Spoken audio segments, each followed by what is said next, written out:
Aku Odi, aku selaku orang yang ada di paling areal analog Sidoarjo.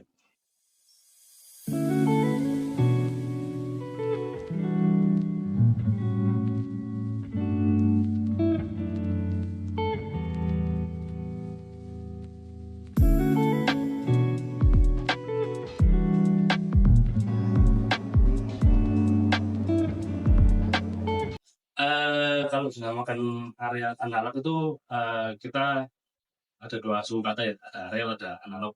Kalau yang analog ya karena kita mau semua musiknya itu dari perangkat analog, dari perangkat piringan hitam. Terus yang berikutnya analog itu karena kita ingin jalanin semua pelan-pelan. Kalau sekarang kita digital banget kan, orang dengerin musik cepat lewat aplikasi, orang bisa nonton film cepat. Tapi kalau analog itu semua dijalankan pelan-pelan gitu loh.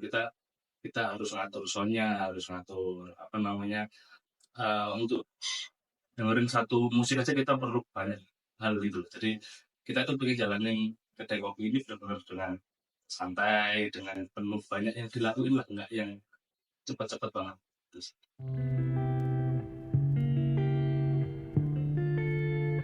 dari awal kita bikin analog itu sebetulnya aku berdua sama teman sih. Jadi teman ada yang punya passion lebih di analog di piringan hitam, sedangkan aku punya passion lebih di kopi.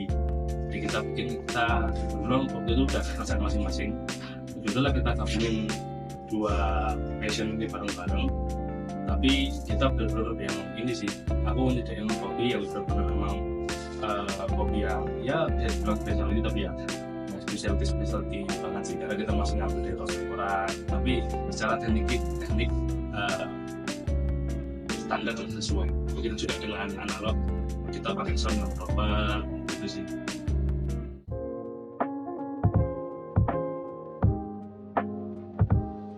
Kita start Desember 2021, itu sudah 3 tahun lebih lalu sampai hari ini udah lumayan lama.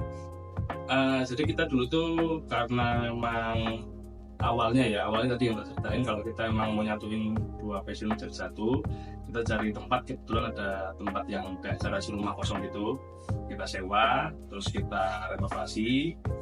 Habis itu karena dulu masih pandemi, kita reservasi. Jadi kita hanya buka area itu kalau ada yang reservasi. Jadi kita dulu sistemnya adalah reservasi, jadi orang itu ada minimal ordernya, tapi mereka bisa dapat space full satu area itu selama 2 jam. Terus setelah COVID lambat laun hilang, kita baru open for public sih, jadi bisa untuk umum tanpa perlu reservasi. Terus sampai akhirnya berjalan waktu lagi, ya satu dua ini masalah di sewa, akhirnya kita pindah ke rumah. Kenapa ke rumah ya? Karena ya memang sekarang trennya emang ini sih, kalau menurutku ya, tempat ngopi itu atau kantor atau apapun tuh nggak perlu di pinggir jalan raya lagi. Sekarang bisa masuk ke banyak lini sih, kayak di dalam rumah sendiri, karena kita kan bisa promo lewat sosial media dan lain-lain, jadi orang bisa gampang lebih tahu lah.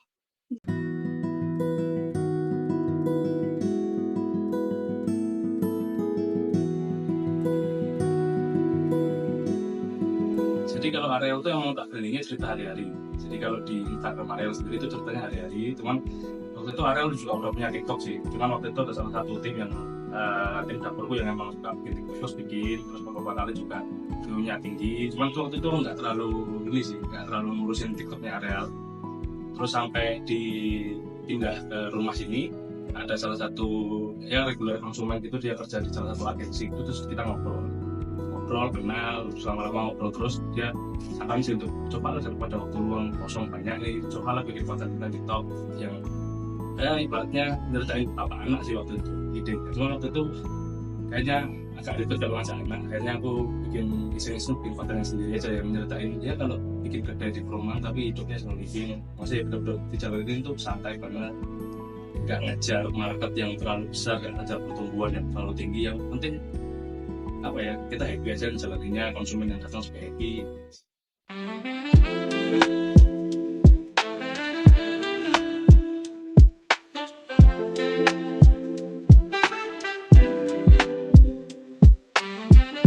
Kalau di dunia kopi sih sebenarnya karena ini sih, dulu lulus kuliah tahun 2016, terus apply di beberapa perusahaan nggak keterima, nggak tahu kenapa, akhirnya iseng-iseng, karena dulu di Sidoarjo itu belum banyak coffee shop, maksudnya bisa dibilang ya nggak banyak dan nggak ada yang kayak specialty banget, jadi belajarnya bingung kemana.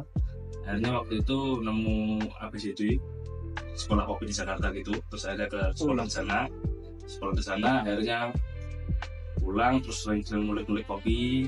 Habis itu aku pertama kali buka kedai itu namanya Neka di Bangkalan di Madura, sampai sekarang masih ada, cuman aku harus keluar terlalu jauh sih, jaraknya terlalu jauh dari Surabaya dari Sidoarjo ke Bangkalan kan lumayan kalau PP tiap hari.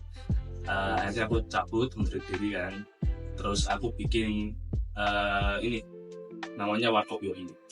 Warkop Yoi itu ya warung kopi, cuman waktu era-era tahun 2018-2019 itu warung itu kan identiknya masih ini ya, apa namanya, khusus cowok ya, cewek bisa masuk. Akhirnya aku bikin Warkop Yoi, jadi itu warkop tapi aku bikin yang apa ya, kalau bisa dibilang bahasa sekarang lebih ramah perempuan lah waktu itu. Terus playlistnya juga tak bikin yang anak kuliah banget. Akhirnya itu berjalan, masih yuk itu berjalan cukup lama, dari 2019 sampai 2024 itu masih berjalan terus. Di tengah-tengah itu 2021 akhirnya aku diajak teman untuk bikin area. Jadi waktu itu area memang nggak terlalu urus sih, karena pekerjaan utama aku di UI, terus temanku satu lagi itu juga dia arsitek, jadi ya nggak terlalu terurus gitu. Akhirnya ada kesempatan untuk nyelusin areal, ya akhirnya areal diselusin. Jadi kalau konten-konten mulai areal dibangun brandingnya itu ya mulai 2022 lah.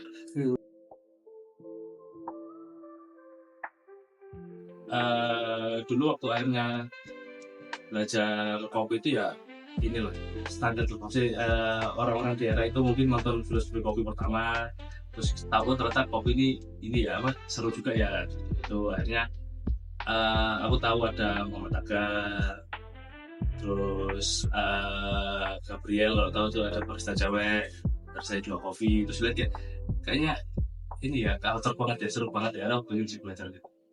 Dulu mikirnya ini sih ya nggak jadi pengusahanya sih, pengennya jadi barista aja, tapi ya kesempatannya akhirnya ternyata jadi punya bisnis sendiri gitu.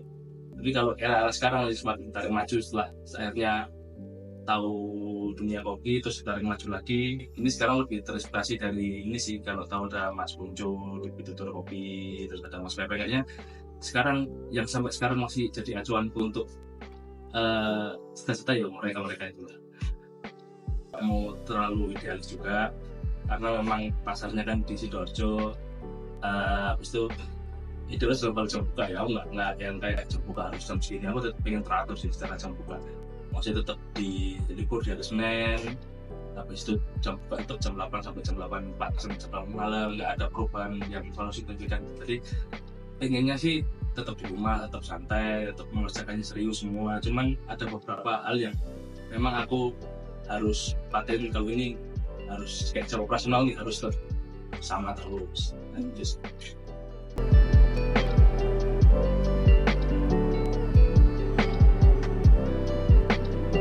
Karena memang area yang di rumah baru kan kita tetapnya memang lebih cepat ya, jam 8, dan aku memang nggak pengen merubah itu jadi lebih malam, jadi tetap jam 8.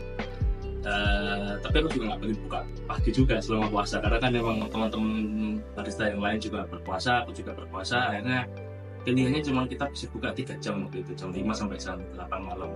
Tapi kan ngoptimalin 3 jam itu kan susah juga sebetulnya.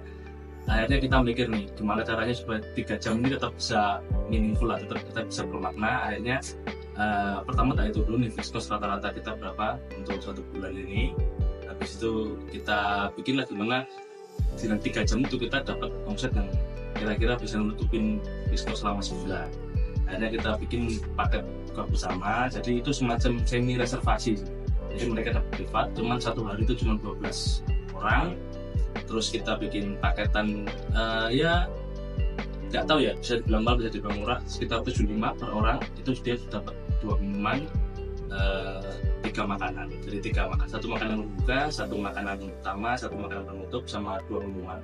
Terus mereka dapat privat di areal selama 3 jam. Jadi aku pengennya strategi Ramadan tuh dengan 3 jam buka, aku tetap bisa dapat omset yang minimal bisa menutupi fixed cost itu aja sih. Karena emang jam bukanya pendek banget, agak ini sih, agak susah untuk jalan kalau 3 jam buka. Orang kalau kita buka untuk umum, takutnya datang baru ngopi sekali pulang. Karena cuma 3 jam. Aku libur kan pasti Senin ya. Senin tuh biasanya aku pasti keluar kota sih. Aku paling utama itu ngajak anakku ke alam biasanya, kayak cari sungai di Pace, di Kawas, kalau enggak ya kita cari kedai kopi juga tapi yang suasananya alam kayak gitu sih. Aku malah kalau di Sidoarjo jujur jarang main ke kedai teman-teman. Ya bukan karena apa-apa, karena aku emang hobi dari dulu kalau cari coffee shop biasanya keluar kota sih. Untuk benchmarking juga, habis itu untuk apa yang nggak ada, apa yang ada di sana nggak ada di Sidoarjo bisa tak terapin apa gimana. Jadi emang carinya mesti kalau coffee hopping keluar kota sih. Jadi emang seringnya setiap Senin pasti keluar kota. Pertama nggak usah takut karena areal tuh masih ada yang menganggap kita harus reservasi, harus privat. Enggak, sekarang areal udah bisa buka untuk umum. Teman-teman bisa datang langsung aja, nggak perlu ragu-ragu. Habis itu untuk teman-teman yang datang diusahakan kalau bisa bawa kendaraan berdua, bisa sepeda, bisa sepeda motor. Kalau memang terpaksa banget ya bisa naik gokar, naik online. Itu sebetulnya untuk menjaga ini sih, hubungan harmonis antara areal dengan tetangga. Jadi untuk masa depan areal juga sebetulnya. Kalau terlalu banyak mobil takutnya mengganggu. Soalnya kalau diizinkan satu nanti yang lain pakai, tetangga satu mengizinkan tetangga yang lain belum tentu. Jadi untuk keharmonisan kita semua mau naik yang mbak roda 4 bisa naik online. Kalau harapannya untuk areal depan ya aku pengen areal tetap jadi usaha yang bisa diwariskan sih, masih bisa tertumbuh, bisa diwariskan. Ya suatu saat bisa ngerosting sendiri biji kopinya, gitu aja sih, nggak muluk-muluk.